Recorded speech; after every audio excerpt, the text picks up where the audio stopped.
Le Flash Info avec le centre de stockage de la Manche. Il n'y aura pas d'ouverture de 8e classe à Tolva depuis mercredi au matin. Parents et enfants manifestaient devant l'école. Hier, ils ont appris que le directeur académique leur avait refusé leur demande. Les services de la mairie vont donc devoir désinstaller la construction modulaire prévue pour accueillir cette nouvelle classe et qui aura coûté 8 000 €. Les parents d'élèves, eux, entendent poursuivre leur mouvement encore ce vendredi. Prenez vos précautions, une journée de grève nationale est prévue le mardi 12 septembre. Une action à l'appel de plusieurs syndicats. Tous dénoncent les modifications apportées au Code du travail. À Cherbourg, le cortège partira à 10h30 de l'hôtel de ville.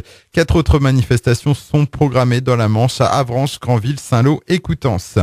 Un passeur condamné au tribunal de Cherbourg, d'origine lettonne, il avait été interpellé mardi dernier au volant de sa voiture en gare maritime. Il tentait de faire passer illégalement son passager, un Ukrainien en Irlande. L'homme de 53 ans est condamné à 10 mois de prison, dont 4 avec sursis. Il est aussi interdit de territoire français pour une période de 3 ans.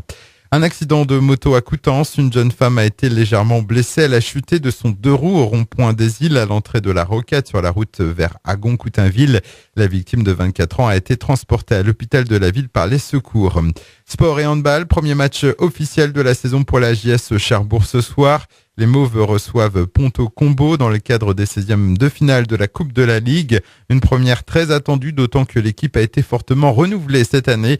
Coup d'envoi ce vendredi à Chantraine à 20h30, ouverture des portes à 19h30. Et puis attendez-vous à voir du monde ce week-end à l'Essai. C'est la grande foire millénaire Sainte-Croix. 300 000 visiteurs sont attendus et arpenteront les 30 hectares du champ de foire du 8 au 10 septembre.